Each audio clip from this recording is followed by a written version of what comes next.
క్షవరం అయితే కానీ వివరం రాదంటారు చాలామందికి. ఇప్పుడు దాదాపుగా వైఎస్ జగన్మోహన్ రెడ్డి పరిస్థితి అదే అనిపిస్తుంది. 5 ఏళ్ల పాటు అధికారంలో ఉండగా ఆయన తన పార్టీ క్యాడర్ని పూర్తిగా విస్మరించేశారు.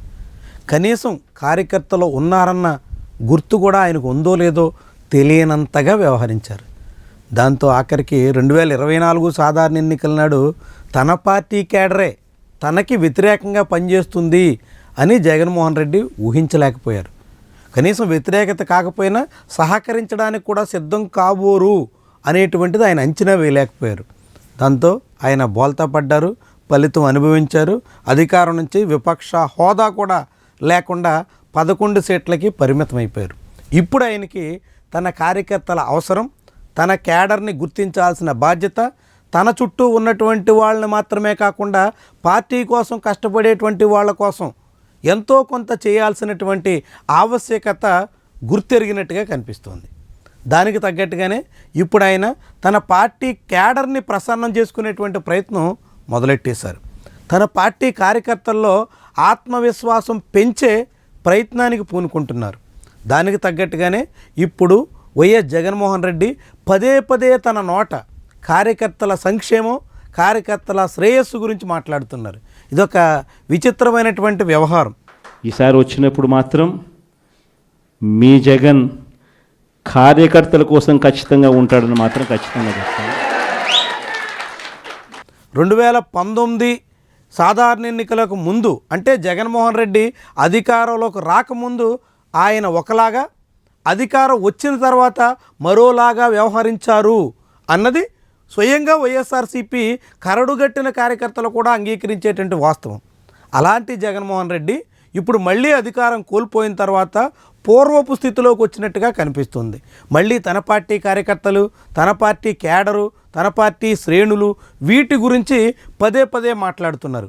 ఇప్పుడు సాధారణ జనాల సంబంధించినటువంటి అంశాల కన్నా తొలుత తన పార్టీ క్యాడర్లో తను కోల్పోయినటువంటి నమ్మకాన్ని తిరిగి ప్రోగు చేసుకోవడమే లక్ష్యంగా జగన్మోహన్ రెడ్డి పెట్టుకున్నట్టుగా కనిపిస్తుంది. అందుకు తగ్గట్టుగానే ఇటీవల ప్రతి సమావేశంలో కూడా కార్యకర్తలను ఉద్దేశించి, క్యాడర్ను ఉద్దేశించి ఆయన చాలా ముఖ్యమైనటువంటి అంశాలని ప్రస్తావిస్తున్నారు. పైగా తన మొదటి పరిపాలనా కాలంలో క్యాడర్ని పట్టించుకోలేకపోయాను అంటూ అంగీకరిస్తున్నారు. తన వైఫల్యాన్ని ఆయనే బాహాటంగా చెప్పుకొస్తున్నారు.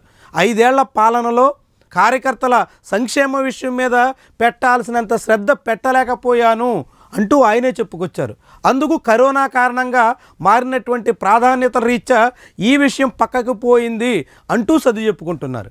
ఏవైనా తను 5 ఏళ్ల పాటు విస్మరించినటువంటి, నిర్లక్ష్యం చేసినటువంటి కార్యకర్తల సంక్షేమ విషయంలో జరిగిన తప్పిదాన్ని అంగీకరించడం జగన్మోహన్ రెడ్డికి ఎంతో కొంత మేలు చేస్తుందనే చెప్పొచ్చు. ఇప్పుడు అంగీకరించినటువంటి తప్పిదాన్ని సవరించుకునేటువంటి ప్రయత్నంలో ఆయన మళ్ళీ అలాంటి తప్పులు దొరలకుండా ఎంతవరకు వ్యవహరిస్తారు, అదే వ్యవహారం మళ్ళీ పునరావృతం కాకుండా ఎంత మేరకు నియంత్రిస్తారు అన్నవి ముఖ్యమైనటువంటి అంశాలు. ఆ లక్ష్యంలో భాగంగానే ఇప్పుడు ఆయన మళ్ళీ తన కార్యకర్తలకు చేరువయ్యేటువంటి ప్రయత్నం చేస్తున్నారు. కార్యకర్తల్లో ఆత్మవిశ్వాసం పెంచడంతో పాటుగా తనపై నమ్మకాన్ని మరింత పెంచేదానికి తగ్గట్టుగా ప్రయత్నాలు చేస్తున్నారు. కార్యకర్తలను ఆకట్టుకుంటే ఆ తర్వాత ప్రజలకు చేరువు కావచ్చు అనేటువంటి అభిప్రాయంతో జగన్మోహన్ రెడ్డి ఉన్నట్టుగా కనిపిస్తున్నారు. దానికి తగ్గట్టుగానే ఇటీవల జరిగినటువంటి ఎంపీపీ, ఇతర స్థానిక సంస్థల ఎన్నికల్లో క్రియాశీలకంగా పనిచేసినటువంటి పార్టీ క్షేత్రస్థాయి శ్రేణులతో ఆయన సమావేశమయ్యారు. ఆ సమావేశంలో అందరి అభిప్రాయాలు తెలుసుకునే ప్రయత్నం కూడా చేశారు. అందరూ కాకపోయినా కొందరి మాటలైనా ఆయన విన్నట్టుగా చెబుతున్నారు.